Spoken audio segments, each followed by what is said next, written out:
Hello and Fakhar रागली to all of you. मैं हूं फ़खर यूसुफज़ई और आप देख रहे हैं डिबेट विद फ़खर। आज की डिबेट में बात करेंगे वैसे तो पाकिस्तान में इस वक्त दो तीन चीज़ें बड़ी अहम चल रही। एक तो ये है कि अभी फर्स्ट नंबर करीब होता जा रहा है और अफ़गानिस्तान के रहने वाले जो लोग हैं यहाँ पे स्पेशली इल्लीगल इमिग्रेंट्स जिनको कहा जाता है, इनके पास डॉक्यूमेंट्स नहीं है, उनके निकालने के काम के हवाले से मुख्तलिफ बातें हो रही है। क्या होगा क्या नहीं, या क्या हो सकते हैं क्या नहीं, इस हवाले से बात करेंगे। इसके साथ साथ एक चीज़ और है, केयर टेकर गवर्नमेंट अभी सिपैक के हवाले से कुछ मुआहदात करने के लिए हमारे प्राइम मिनिस्टर चीन गए हुए थे 3 रोज। किस हैसियत में जा रहे हैं, इसको समझने की कोशिश करेंगे। लास्ट बट नॉट लीस्ट, फलस्तीन वर्सेस इसराइल कॉन्फ्लिक्ट में हम बड़े कोई क्लैरिटी नहीं है हमारे मतलब स्टांस में, हमारी बात में वो नहीं है। इस हवाले से बात करेंगे और बात करने के लिए हमें ज्वाइन कर रहे हैं senior journalist and analyst Munir Ahmed साहब। मुनीर साहब, thank you very much for joining my show. बहुत शुक्रिया फ़खर। बहुत अहम अच्छा मौज़ूआत पे आज हम बात कर रहे होंगे। ज़रूर, बिल्कुल सर, एग्ज़ैक्टली। अच्छा सर, एक तो ये बताइएगा कि इस वक़्त केयरटेकर गवर्नमेंट से शुरू कर लेते हैं कि हुँ, केयरटेकर गवर्नमेंट मुख्तलिफ मुआहिदों के ऊपर काम कर रही है। ML1 है, ये है और वहाँ पे जाके कुछ MOUs भी साइन किए। तो ये इसकी अहमियत क्या है कि एक केयरटेकर गवर्नमेंट जिनका काम सिर्फ़ और सिर्फ़ इलेक्शन करवाना है, वो मुख्तलिफ मुल्कों में दौरे कर रहे हैं। कभी जो है वो यूनाइटेड नेशन में खिताब कर रहे हैं, तो कभी वो बीजिंग में जाके शी जिनपिंग से किस हैसियत में मिल रहे हैं, मुझे कुछ समझ नहीं आ रही। थोड़ा-सा आपसे रहनुमाई चाह रहा हूँ सर। तो आपका क्या ख़्याल है, मुझे बहुत ज़्यादा समझ आ रही है या के फ़खर इस चीज़ की तो किसी को भी समझ नहीं आ रही है। देखें, एक बाज़ फ़ोरम्स ऐसे हैं, जहाँ जी, पर पाकिस्तान को सिम्बॉलिकली रिप्रेज़ेंट तो करना पड़ता है। अगर इसका राइट, पॉज़िटिव एंगल देखें, तो पाकिस्तान की नुमाइंदगी को इस तरह किसी वॉइड की सूरत में नहीं छोड़ा जा सकता। किसी को, किसी कबूतर को, किसी चिड़िया को, किसी को आपको भेजना तो पड़ेगा, चाहे वो डमी आप रिप्रेजेंटेटिव क्यों ना भेज दें। ये तो जी, फिर हमारे interim care taker prime minister हैं जो जा रहे हैं। लेकिन मेरा ये ख्याल है कि यहाँ तक तो ये बात ठीक है कि अगर सिंबॉलिकली रिप्रेजेंट करना है पाकिस्तान की आवाज को, कोई भी मौका जहां पर हमने उठाना हो उसको हम रद्द नहीं कर सकते और उसमें पाकिस्तान की आवाज को होना चाहिए। लेकिन जो दूसरी आपने बात की ना एमओयूज की, पहली बात तो यह है कि एमओयूज जो होते हैं उनकी कोई बहुत ज्यादा खास हैसियत नहीं होती। एक अंडरस्टैंडिंग होती है एक दूसरे के साथ कि हाँ हम ये कर सकते हैं और ये हमें करना चाहिए। आमतौर पर एमओयूज की लैंग्वेज यही होती है। राइट, और लेकिन क्या कोई केयर टेकर गवर्नमेंट इस तरह का कोई समझौता कर सकती है या अंडरटेकिंग दे सकती है या किसी अंडरस्टैंडिंग के ऊपर दस्तखत कर सकती है? तो मैं समझता हूं कि वो जो केयर टेकर गवर्नमेंट है वो ऐसा कुछ कर नहीं सकती है और शायद या कानूनन या आइन के मुताबिक उसको ऐसा करना नहीं चाहिए, क्योंकि उसके इस तरह करने से उसके किए की कोई बहुत ज्यादा आइन के मुताबिक वक़्त नहीं है। अगर मेरी हैसियत इंटरिम है और कॉन्स्टिट्यूशन में मेरा जो मैंडेट है वो डिफाइंड है, तो मैं उससे आगे जाके कोई भी चीज करूंगा फ़खर, तो वो नल एंड वॉइड होगी। उसको आने वाली हुकूमत मानती है या नहीं मानती है, वो तो आने वाली हुकूमत के ऊपर डिपेंड करता है कि वो उस एमओयू को लेकर अगर तो वो उसके अंदर कोई अमेंडमेंट्स करना चाहती है या उस अमेंडमेंट या उस पूरे के पूरे एमओयू को वो दाखिल दफ्तर कर देती है, उसको यानी फेंक देती है। वो तो आने वाली हुकूमत का है। लेकिन खुद भी जो हुक्मरान होते हैं, कहीं पे कोई अथॉरिटी जिसको दी जाती है उसको अपने मैंडेट के मुताबिक काम करना चाहिए। और जी, आपने देखा कि बहुत तवातुर के साथ बहुत महंगे महंगे दौरे हो रहे हैं और उस वक्त में हो जी, रहे हैं जब पाकिस्तान एक इकोनॉमिक क्रंच में है। और इस वक्त हम इमरजेंसी की सूरत में हैं और बिल्कुल, हमें पैसों की, डॉलर्स की सख्त जरूरत है। यस, जब कि हुक्मरानों को और उनके वुज़रा को ये मालूम है कि उनका ये मैंडेट नहीं है, तो फिर वो क्या करते फिर रहे हैं?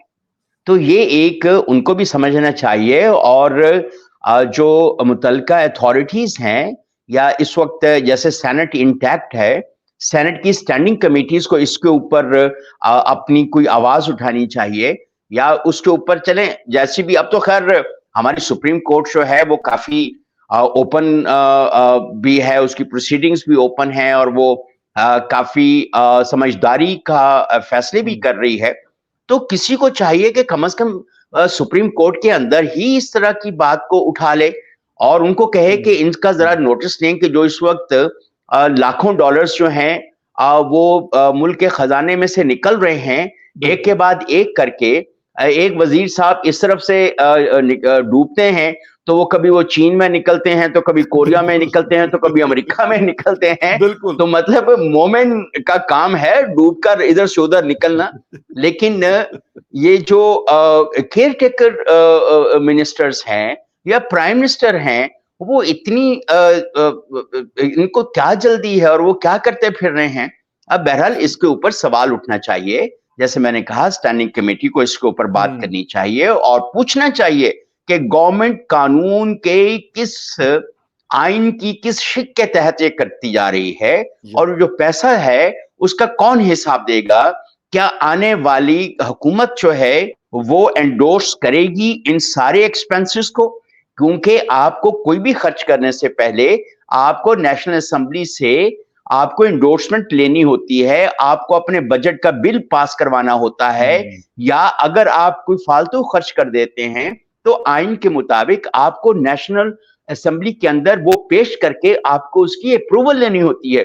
अभी तो कोई नेशनल असेंबली नहीं चल रही है और आने वाली नेशनल असेंबली जो है वो इनके जो प्रीवियस बजट्स हैं उनको वो क्यों अप्रूव करेगी? क्या ऑडिटर जनरल ऑफ पाकिस्तान इन सारे एक्सपेंसेस को वैलिड करार देंगे? मतलब एक कानूनी और आईनी हैसियत जो है, जब कोई भी मौजूद नहीं है किसी भी फिस्कल स्पेंडिंग की, तो फिर उसकी मॉरल ग्राउंड्स भी नहीं बनती हैं। तो जब आपके पास कॉन्स्टिट्यूशनल ग्राउंड्स नहीं है और आपके पास कोई कानून के मुताबिक ऐसी मैंडेट नहीं है, जब आपके पास मॉरल ग्राउंड्स भी अवेलेबल नहीं है, तो for God sake don't keep on spending the money, taxpayers money, for God's sake। ये taxpayers की मनी भी शायद नहीं है, ये शायद हमारा कर्ज लिया हुआ पैसा है और इसको नहीं इस तरह से जाया होना चाहिए।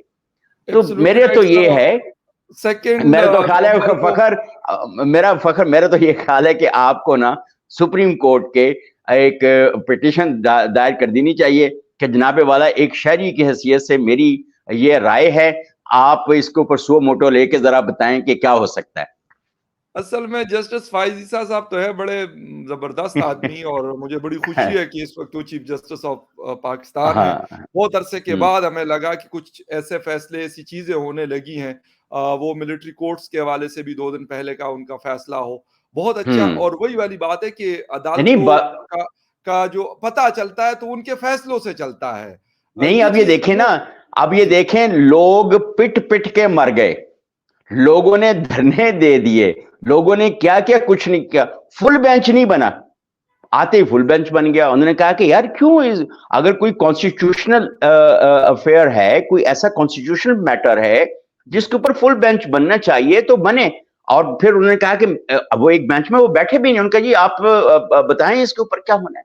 तो मतलब मेरा ये ख्याल है कि, और फिर अब आप लाइव सुन सकते हैं उनके कमेंट्स को, प्रोसीडिंग्स को, बिल्कुल मजा आता है। उन्होंने कहा है कि हाँ, अच्छा लगता है। और मेरा ख्याल शायद पाकिस्तान की तारीख में फखर ये पहली दफा ऐसा हुआ है कि हम सुप्रीम कोर्ट की प्रोसीडिंग्स बराह रास्त हम देख रहे हैं। और अब ये हो रहा है कि जो काउंसिल्स हैं उनका रवैया भी सामने आ रहा है। किसी का अच्छा रवैया है वो भी सामने आ रहा है, किसी का बुरा रवैया है, अनकॉन्स्टिट्यूशनल है, वो भी सामने आ रहा है। और किसी का, जैसे अब किसी जज का अगर कोई ऐसे ही कोई कमेंट है जिसको वो जो नहीं होना चाहिए, अब वो भी हाईलाइट हो रहा है बराह रास्त। अब तो कोई इसके ऊपर ऐसा तो नहीं है कि कोई ये जज कह सके कि नहीं नहीं मैंने तो ये नहीं कहा था और ये तो तोड़ मरोड़ कर पेश किया है, लिहाजा तुम्हारे ऊपर तौहीन अदालत लगती है और तुमने अदालत की फलां की है। लेकिन अब चूंकि सारी चीजें रिकॉर्ड के ऊपर हैं, लाइव टेलीकास्ट हो रही हैं, तो मेरा ये ख्याल है कि ऐसे दौर के अंदर, इस तरह का दौर अल्लाह करे ये दौर कंटिन्यू करे, और जिस तरह की अब हम देखें बिल्कुल एस्टैब्लिशमेंट के ऊपर हमने हमेशा उंगलियां उठाई हैं, बिल्कुल मैंने भी उठाई, उठाई होंगी, आपने भी उठाई हैं, बिल्कुल सबने उठाई बिल्कुल हैं। उठाते हैं सर, लेकिन बेशक अब ये देखें, हम अगर एस्टैब्लिशमेंट के देखें कि आपका मनी लॉन्ड्रिंग वाला जो मसला है, आपके जो करप्शन के मामलात हैं और इस तरह की, अब डॉलर फ्लाइट को किस तरह से रोका गया है? आपका जी। क्या ख्याल है कि ये इंटरिम गवर्नमेंट काकड़ साहब जो है ये जाके नहीं, नहीं सर, उछल उछल वो के तो बस जफ्फियां अपने डालते दौरे फिर रहे हैं? पूरे करके और ज़रा सेल्फियाँ-शेल्फियाँ बना के तो खुश हो जाते हैं। बिल्कुल हाँ, बिल्कुल। और वो कह आप रहे हैं मैंने शी काकड़ साहब की जिनपिंग से प्रेस हाथ कॉन्फ्रेंस मिला भी जरा लिया। हाँ, बड़े खुश होते हैं, तस्वीर बन गई है, इसके साथ भी तस्वीर बन गई है, जो शायद इनके अपनी कॉन्स्टिट्यूएंसी में लोग इनसे हाथ शायद मिलाना ना चाहते हूँ, तो सर उनके अभी इलेक्शन ही लड़े कभी नहीं है। ना इलेक्शन ये लड़ सकते हैं, इलेक्शन लड़ना इनका काम नहीं है सर। ये आपको हाँ, पता है कि किनके आदमी और किनके उस पे आए हुए हैं और बस सर मतलब ये जो अपने आकाओं को या अपने दोस्तों को ये उनके क्या कहते हैं शुक्रगुजार रहे हैं, तो अच्छा है, बस बिल्कुल। ठीक है। चलें बिल्कुल, लाख आगे मुराद आगे है, चलें। गड़े में से नाम निकला है इनका और बिल्कुल शुक्रगुज़ार तो हाँ, सर होना चाहिए मेरे ख़्याल में। हाँ, लेकिन ख़ैर एनीवे सर थोड़ा-सा आते हैं एक चीज़ की तरफ। एक तो ये है कि 2 नवंबर को आईएमएफ की टीम आ रही है पाकिस्तान के साथ 71-72 करोड़ डॉलर की जो मतलब एक किस्त देनी है, एक तो वो है। लेकिन इसके साथ सर अफ़गान जो इल्लीगल इमिग्रेंट्स हैं, उनका एक इश्यू अब ऐसा लग रहा है कि ये बड़ा एक इंटरनेशनल शक्ल इसने इख्तियार कर ली। यूएस भी उसके ऊपर बात कर रहा है, बाकी दुनिया भी बात कर रही है। लेकिन क्या पाकिस्तान की सिचुएशन को कोई समझ रहा है कि भई पाकिस्तान क्या करे? मतलब पाकिस्तान के तो खुद अपने लाले पड़े हुए हैं, कभी इधर से माँगते हैं हम, कभी उधर से माँगते हैं हम, कभी आटा माँगते हैं, कभी गंदम माँगते हैं, कभी डॉलर माँगते हैं, कभी तेल माँगते हैं। मतलब कौन-सी चीज़ है जो हम नहीं माँग रहे या हमने लास्ट 3 टू 5 ईयर्स नहीं माँगी? तो सर हम 11 लाख अफ़गानिस्तान के लोगों को कैसे सँभाल सकते हैं? ये तो पाकिस्तान को क्लियर कट अपना स्टांस नहीं रखना चाहिए कि भई अगर आपको इतना है, तो आप 1-1 लाख तक़सीम कर लें, सब यूरोपियन कंट्रीज़ पे तक़सीम कर लें या फिर हिंदुस्तान एक बड़ा मजबूत मुल्क है, 5वीं बड़ी इकोनॉमी है, वो भी 1 लाख रख सकता है। ईरान को 1 लाख दे दें, सऊदी अरब को दे दें, कतर को दे दें। आबादियाँ भी कम है और पैसे भी उनके पास बहुत हैं, मतलब किसी चीज़ की कमी नहीं है। पाकिस्तान को क्यों मतलब मज़ीद ख्वार करा रहे हैं, वैसे ही पहले से ख्वार हैं। आपकी बात देखें, आपने सवाल का जवाब तो दे दिया है।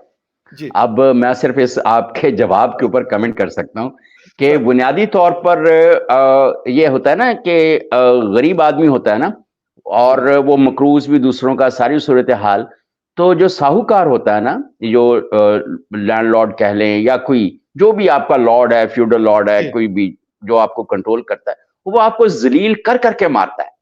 और बिल्कुल। पाकिस्तान की सूरत हाल भी इस वक्त ये है कि जी, सर। हम लोगों को वो 100 प्याज भी खाने पड़ रहे हैं और 100 जूते भी खाने पड़ रहे हैं। बिल्कुल, वो भी बिल्कुल। अब एग्री। क्या अमेरिका को ये पता नहीं है? अमेरिका तो वैसे बदमाशी है। या अब आप ये देख लेना कि आप वो गलत करे, वो सही करे, वो ठीक है। Yes sir. और बिल्कुल। कितने वक्त से यूएनएचसीआर के उस दिन जो कंट्री चीफ हैं पाकिस्तान में, उनका ये बयान आया हुआ था कि बहुत वक्त से पाकिस्तान जो है वो अपने रिसोर्सेज से इनके अखराजात पूरे कर रहा है, हुँ, और यूएन उनको पैसे नहीं दे रही, अमेरिका उनको पैसे नहीं दे रहा, नेटो के दूसरे ममालिक यूके, जर्मनी, फ्रांस उनको नहीं दे रहे। तो भाई हम अपना पेट काट काट कर और ऐसी सूरत हाल के अंदर हुँ। कब तक जो अफगान रिफ्यूजीज हैं उनको पालते रहेंगे? एक बात। जी, और राइट। कितने साल हो गए यार, ये 80s 79 में आना शुरू हुए थे, 80s में यस, बिल्कुल। 1980 में 79 आना में शुरू हुए सोवियत थे। वॉर शुरू हुई थी और 80 से तकरीबन जी, आना शुरू हुए थे। जी। अब मुझे ये बताएं, तो क्या हमने जिंदगी भर का ठेका लिया हुआ है? हमारे भाई हैं, हुँ, बहुत अच्छी बात है, हमारे भाई हैं, बिल्कुल। लेकिन भाइयों को आप अपने सके भाई को कितना वक्त अफोर्ड कर सकते हैं? सका, आपका एग्री ब्लड सर। रिलेशन है, सका भाई आई है आपका। 100% एग्री। आप आई मुझे ये 100% बताएं, आप उसको 4 महीने अफोर्ड करेंगे, 6 महीने अफोर्ड हुँ, करेंगे? मैं ख्याल शायद छठे 7वें महीने में आप उसको कहेंगे, और यार तू करदा क्यों नहीं कुछ? चल करदा बाहर जा क्यों यार, नहीं कोई कुछ? कम कर, जाके एग्ज़ैक्टली, चल बाहर जाके सड़क पे झाड़ू लगा। एग्ज़ैक्टली। अब एक एक बात तो ये है, ये तो मैं उनकी बात कर रहा हूं जिनका कोई पाकिस्तान के साथ ताल्लुक मौजूद है, जो यूएनएचसीआर रिकॉग्नाइज्ड हैं, या एग्ज़ैक्टली। जिनको यूएनडीपी की किसी लिस्ट के ऊपर वो मौजूद हैं, ठीक है, ताकि उनके, आपको पता है कि यूएनडीपी भी इनको मुख्तलिफ तरह के वो कर रही है, यूएन के कुछ इदारे जो हैं, लेकिन बुनियादी रजिस्ट्रेशन तो इनकी यूएनएचसीआर के साथ है। अगर उनके साथ रजिस्ट्रेशन नहीं है, पाकिस्तान की इंटीरियर मिनिस्ट्री के साथ इनकी रजिस्ट्रेशन नहीं है, किसी सूबाई उसके साथ आप नहीं आ रहे, तो फिर भाई आप यहाँ पे क्या कद्दू ढूंढते फिर रहे हैं? आप क्या कर रहे हैं आप यहाँ पे? और फिर जो अब आप आईबी की और इंटेलिजेंस एजेंसीज की रिपोर्ट्स को उठा के देख लें, जो धमाके हो रहे हैं या इस तरह की बहुत सारी ऐसी एक्टिविटीज हैं जिसमें ह्यूमन ट्रैफिकिंग भी है, स्मगलिंग भी है, और रैंसम फॉर मनी जो है वो भी है, किडनैपिंग फॉर रैंसम, और ड्रग्स की स्मगलिंग जो है, बहुत सारी चीजें ऐसी हैं जो जिसके अंदर ये मुलव्वस हैं। और ये इंटेलिजेंस, और फिर जो सबसे बड़ा, पिछले दफा भी आप हमने किसी प्रोग्राम के ऊपर इसके ऊपर बात की थी कि अब लोग कह रहे हैं कि नहीं ये फेक वीडियोस हैं, लेकिन कुछ ना कुछ वीडियोस ऐसी आ रही हैं जिनके अंदर थ्रेट्स मौजूद हैं पाकिस्तान के लिए, और वो खुल्लम खुला कह रहे हैं कि अगर आप फलां फलां चीजें नहीं करेंगे तो हमारे जो लोग मौजूद हैं, अब वो यार कितने सारे, अब मेरे ख्याल 3-4 मिलियन तो लोग अभी तक पाकिस्तान के अंदर मौजूद हैं, 1.3 मिलियन इलीगल है ना। हम तो इस वक्त बात ही इलीगल की कर रहे हैं कि जो ना पाकिस्तान की इंटीरियर मिनिस्ट्री के साथ रजिस्टर्ड है, ना वो यूएनएचसीआर के साथ रजिस्टर्ड है, हम तो उनकी बात कर रहे हैं। और जाहिर है कि मेरा ये ख्याल है कि चाहे वो अफगानी है और चाहे वो ईरानी है, एथोपिया का है, किसी भी मुल्क का है जो इलीगली पाकिस्तान के अंदर रह रहा है, उसकी कोई वेरिफिकेशन नहीं है, वो पाकिस्तान के लिए पोटेंशियल थ्रेट है, और उसको और उनको पाकिस्तान में नहीं होना चाहिए। इंडिया ने 12,500 पासपोर्ट्स की जो है वो पाकिस्तानी एम्बेसी को दिए रियाद और जद्दा में, तो सर उसका हम भी तो उस 2 नंबरी में उनके साथ शामिल है ना। वो पासपोर्ट तो मैं और आप तो नहीं करवा सकते ना। नहीं बिल्कुल सही है, तो नहीं वो करवा सकते, वो आईडी कार्ड में और आप तो इशू नहीं करवा सकते। आप बिल्कुल सही कह रहे हैं।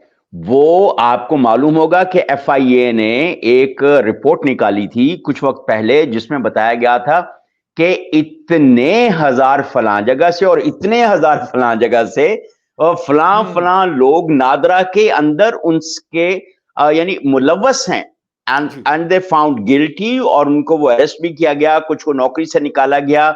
अब यार अगर फर्ज करो मैंने 1 लाख जाली नादरा के कार्ड्स दे दिए हैं पैसे लेकर, अब उन 1 लाख को ढूंढना तो पड़ेगा ना कि किसको फेक मिल गया है। मतलब एजेंसीज उसके ऊपर काम कर रही हैं, नादरा का अपना सिस्टम और इंटीरियर मिनिस्ट्री का अपना जो एक सिस्टम है वो इसको देखने की कोशिश कर रहा है। लेकिन अब जिन्होंने उस नादरा कार्ड के ऊपर जो मैंने पैसे लेके अगर गलत वो किए हैं, गलत इशू किए हैं, तो अब वो जिसने भी वो इशू किए हैं अब उसका ब्रांड तो भुगतना पड़ेगा ना फखर। अब जहां कहीं जाएंगे, जब वो पासपोर्ट भी इशू हो जाते हैं उसकी बुनियाद के ऊपर, पहली बात तो ये है कि नादरा के कार्ड को कोई वेरीफाई करने का और कोई तरीका तो होना चाहिए। अब मैंने पिछले दिनों अब साल 2 साल पहले जब नया पासपोर्ट बनवाया तो उन्होंने कहा जी जाएं अपने नादरा का शनाख्ती कार्ड वेरीफाई करा कर लेकर आए। अब वो मैंने पता नहीं 500-1000 रुपया दे के वो वेरीफाई करवाया नादरा से जाके कि मेरा कार्ड ठीक है। अब मेरे लिए तो ये मसला है, लेकिन जिनके इलीगल हैं तो उनके पासपोर्ट कैसे बन गए? तो क्या हमारे जो इमिग्रेशन सिस्टम है, हमारा इमिग्रेशन एंड पासपोर्ट ऑफिस है, तो क्या उनको नहीं कहा गया आप जाएं जरा अपना शनाख्ती कार्ड वेरीफाई करा के लाएं और आप अपने कोई डॉक्यूमेंट्स दें, कुछ चीजें करें, जाएं और जाके इसको देखेंगे ये कैसे बना हुआ है। पहली बात तो यह है कि ऐसा बनना नहीं चाहिए। तो क्या नादरा का इतना हमारा जो डेटाबेस है कहते हैं बहुत एफिशिएंट है, बहुत इफेक्टिव है, लेकिन जब उसके अंदर डॉक्यूमेंट्स प्रॉपर नहीं डाले गए, अगर वो फेक डॉक्यूमेंट्स है तो उसके ऊपर कैसे बन गया?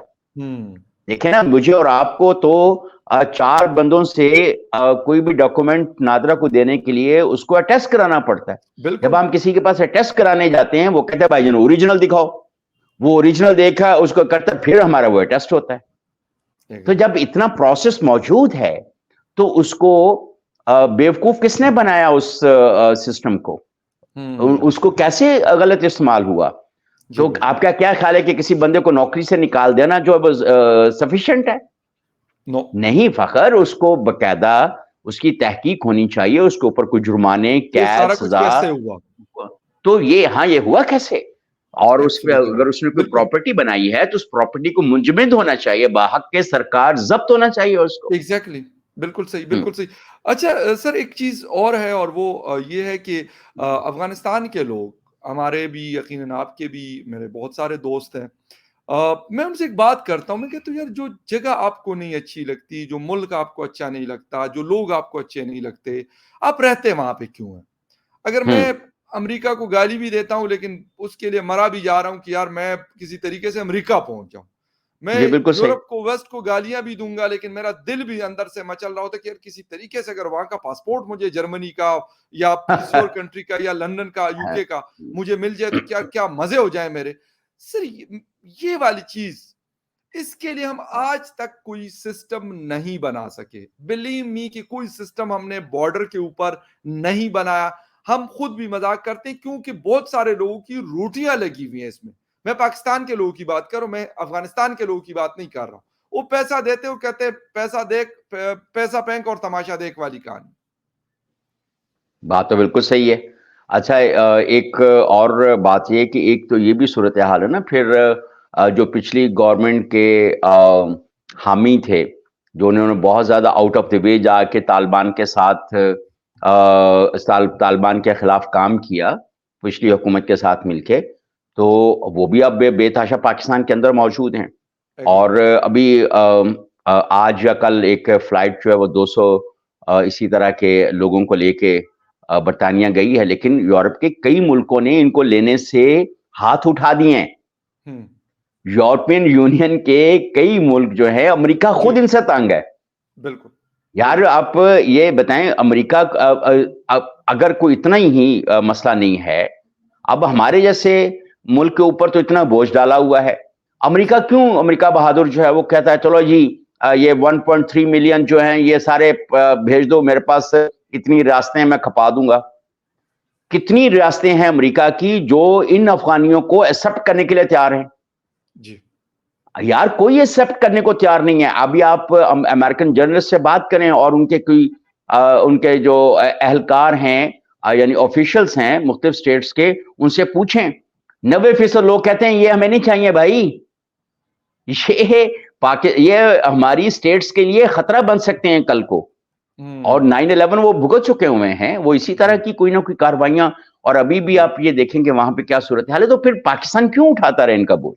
हुँ, अब एक बंदा अब आप यकीन माने कि यहाँ पर बड़े-बड़े इनके कारोबार हैं, इनकी टैक्स रेशो आप निकाल के देख लें, वो कितना पैसा कमाते हैं। या ये इनके अगर रग्स की बात कर लें, जो ये हाथ के बने हुए या कालीन बिल्कुल, हैं, या और इनके होटल्स के अंदर काफ़ी काम ट्रांसपोर्टेशन है, का बिज़नेस है बहुत ज़्यादा, ट्रांसपोर्टेशन में है, फिर हेवी और बहुत सारे मशीनरी ऐसे का है। बिज़नेसेस। हाँ, तो मुझे ये, और फिर सबसे ज़्यादा अफ़गान ट्रांज़िट ट्रेड का जितना सामान ये इल्लीगली पाकिस्तान के अंदर बेचते हैं, हाँ, और उसका कोई, यार टैक्स में आप टैक्स कितना देते हैं यार? मुझे वो बताइए। जी। वो टैक्स नहीं देते। अब अगर एक मकान 10,000 के अंदर मिलना चाहिए, उसका किराया 20,000 है। हुँ, अगर आज ये खाली कर देते हैं, क्योंकि इनके पास जो कहना चाहिए कि चूंकि ये पैरेलल इकोनॉमी से ताल्लुक रखते हैं, या टैक्स नहीं देते हैं, मेन स्ट्रीम इकोनॉमी नहीं है, पैसा जितना भी आता है वो इनका अपना होता है, या वो किराए में दे देते हैं या रहने अपने खाने पीने पे लगा देते हैं। गवर्नमेंट ऑफ पाकिस्तान को तो नहीं देते। या अब और आपको पता है कि पाकिस्तान के अंदर इस वक्त हाउसिंग शॉर्टफॉल कितना है? हाँ, अगर ये निकल जाएंगे तो जाहिर है कि बहुत सारे घर खाली होंगे, किराए थोड़े से नीचे चले जाएंगे, हो जाएँगे और बिल्कुल फ़र्क लोगों को पड़ेगा। वो, और अगर जो इलीगल ट्रेड हो रही है, और अगर स्मगल्ड आइटम्स हमारे यहाँ से कम हो जाएंगे, और वही प्रॉपर इंपोर्ट होकर पाकिस्तान के अंदर जाएगा, पाकिस्तान की इकोनॉमी के अंदर, तो उससे पाकिस्तान के पास रेवेन्यू, मेन स्ट्रीम रेवेन्यू आएगा, पैरेलल इकोनॉमी नहीं होगी। तो हुँ, अब ऐसी कुछ सूरत हाल जो है वो हमारे यहाँ दरपेश है। तो फिर अगर आपको पाकिस्तान पसंद नहीं है, इतनी सारी सहूलतों के बावजूद, नाजायज सहूलतों के बावजूद, जहां आपने टैक्स नहीं देना है, जहां पे आप फिर भी अगर आप गालियां निकालते हैं, तो भाई फिर आप बराए मेहरबानी फिर बिल्कुल वापस अफगानिस्तान चले जाएं। एग्री, बिल्कुल सर, बिल्कुल। हाँ, अच्छा सर, लेकिन लेकिन जी एक एक एक एक सर, एक फैक्टर और है, सर, जो अभी भी पनाह गजीन बस्तियों के अंदर रहते हैं, जो प्रॉपर जो शेल्टर्स के अंदर रहते हैं, कैंप्स उनके में, ऊपर रहम खाना चाहिए।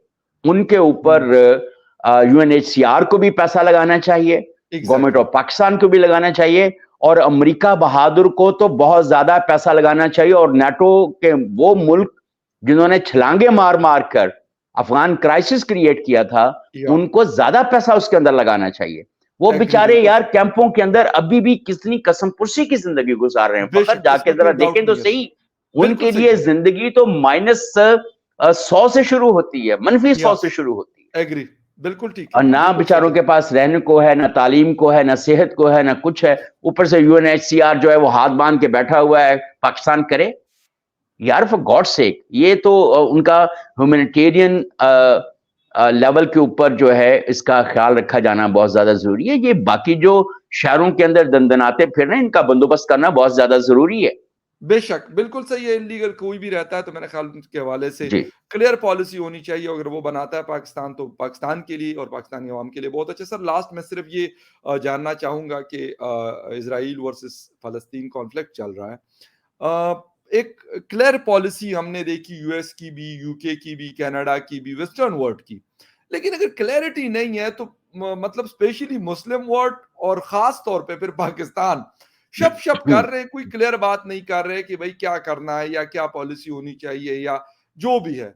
बस रोज कहते हैं जी, उस दिन भी वो ज़हरा बलोच साहिबा से क्वेश्चन हुआ कि पाकिस्तान अपनी फोर्सेस भेज सकता है, तो उन्होंने कहा कि इस पे चुप रहना ही बेहतर है। मैं कहा यार, अमेरिका से हम पैसे लेते हैं और इस तरह की बातें हम खामखा के आप चिढ़ते हैं। लेकिन मैं कहता हूँ सर, एक क्लियर पॉलिसी तो कम से कम हो कि क्या होना चाहिए। सऊदी अरेबिया के साथ बात हो, ओआईसी के साथ बात हो, लेकिन ऐसा लगता नहीं है कि कोई मतलब कहते हैं ठीक है यार, पता नहीं जो होता है होने दो।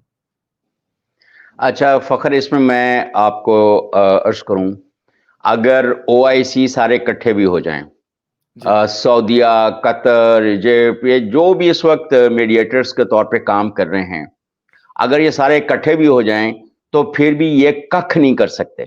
सही UN security council is the highest forum या जिसको अमेरिका एक ना कह के उड़ा के रख देता है।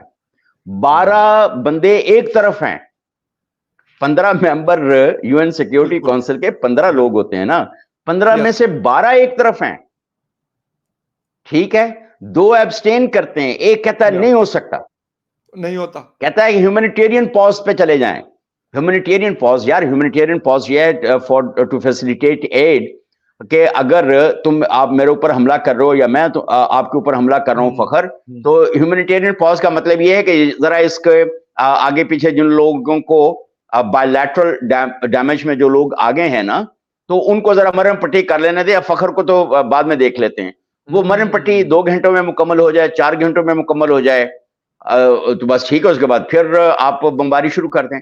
लेकिन हुँ, कोलैटरल डैमेज इस वक्त कितना हुआ है यार? यस, 6000 से ज्यादा, तकरीबन कोई 7000 के बिल्कुल करीब इस 7,000 वक्त शाम को बता रहे थे। डेथ्स हो चुकी हुई हैं, जिसमें से 3.5 से 4000 के दरमियान बच्चे हैं। मुझे अब एग्जैक्ट या फिगर, जी, क्योंकि हर 1 घंटे के बाद फिगर बदल रहे हैं। या अगर दोपहर की बात करें, तो उस वक्त कोई 3600-700 के करीब बच्चे जो हैं वो इसके बिल्कुल, अंदर यानी वो जान जा काम चुकी आ है उनकी। चुके हैं, उनकी जान जा चुकी।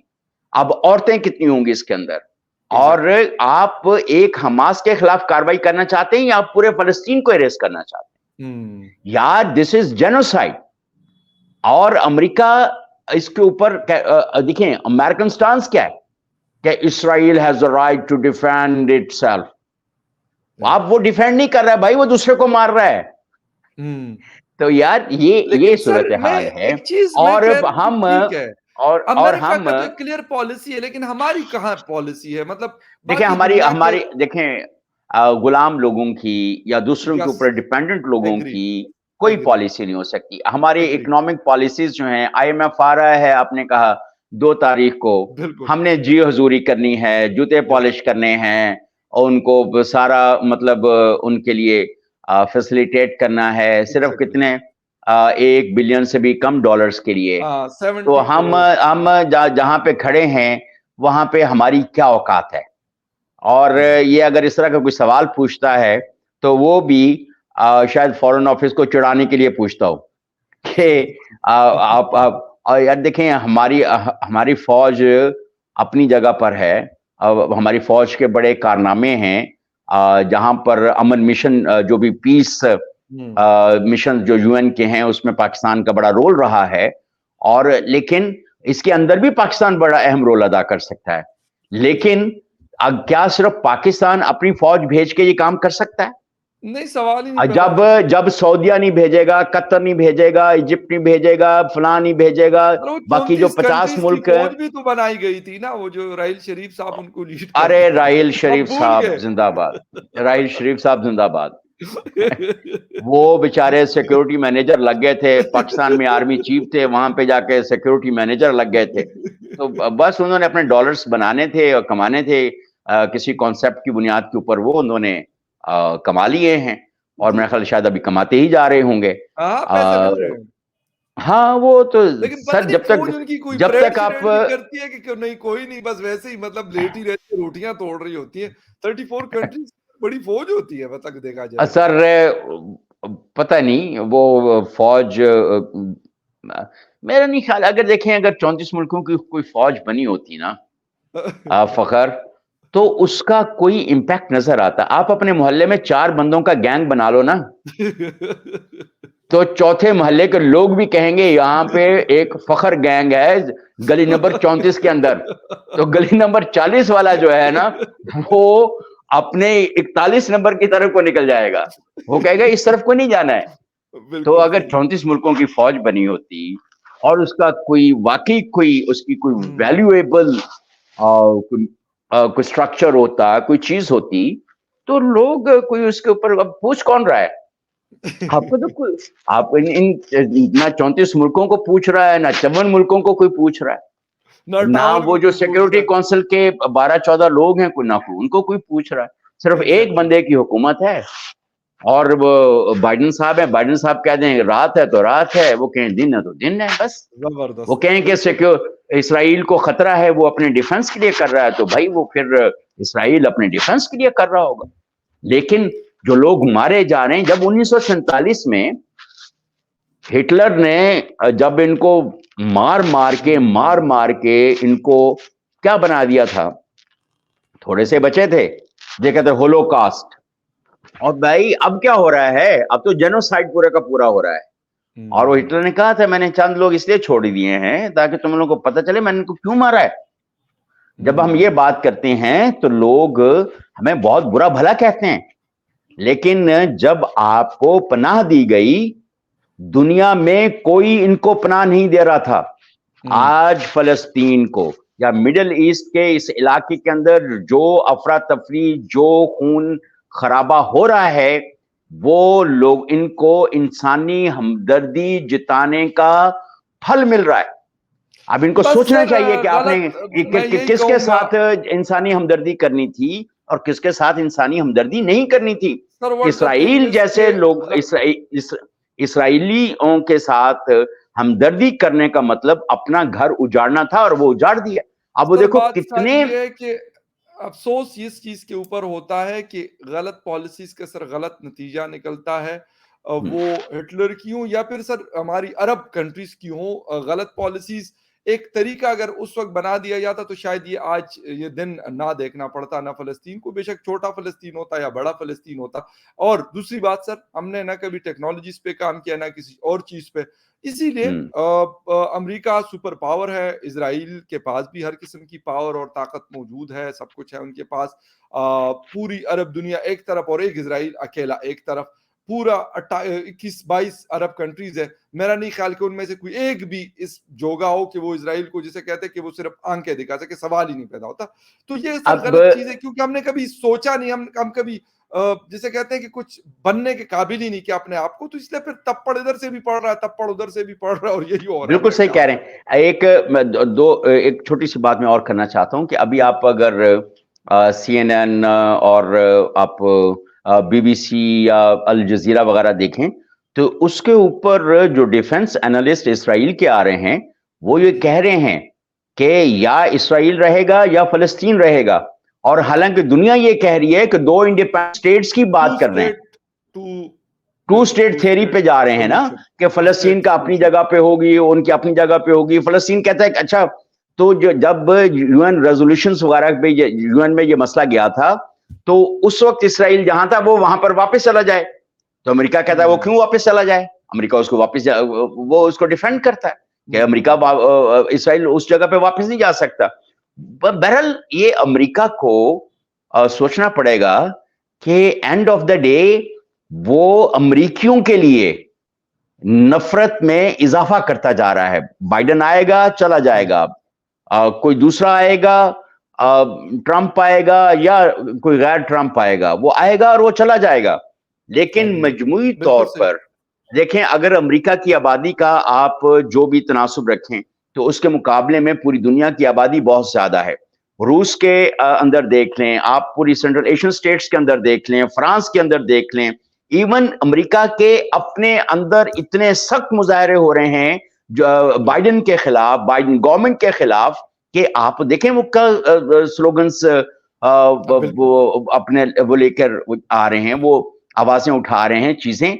तो ये अमेरिका के लिए बायस तशवीश भी होना चाहिए, और उनके लिए इसके ऊपर उनको अमल भी करना चाहिए कि end of right. The day America की अपनी हुकूमत अपने ही लोगों के उसके खिलाफ होते जाएं, तो वो क्या होगा?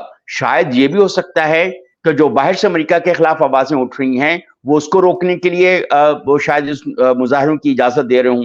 फ्रांस, जर्मनी के अंदर देख लें, पूरी दुनिया सही। के अंदर देख लें, जो प्रोटेस्ट हुए हैं, इतने बड़े प्रोटेस्ट दुनिया के अंदर नहीं हुए। लेकिन ये सारी की सारी नफरत इसराइल और अमेरिका और उसके हवारियों के खिलाफ जा रही है। और एंड बिल्कुल ऑफ द डे हम क्या बनाएंगे? देखें, हम तो एक बाइपोलर वर्ल्ड बना देंगे। एक तरफ अमेरिका और उसके हवारी होंगे जिनके खिलाफ दूसरी तरफ से बहुत ज्यादा नफरत होगी। तो राइट। हम बेसिकली एग्रेशन और हेट्रेड की दो कुवतें बना रहे हैं। तो ये एक इसको रोका जाना राइट। बहुत ज्यादा जरूरी है। बिल्कुल सही है, और मेरे ख्याल में वो सबके लिए ज़रूरी है। अरब वर्ल्ड को भी अपना रोल प्ले करना पड़ेगा, और बाकी दुनिया की जो पावर्स है उनको भी बात करनी पड़ेगी। लेकिन मुसीबत ये है कि यहाँ पे जिसके सर पे पड़ती है वही बस कहते हैं बस तू जान थोड़ा काम जाने।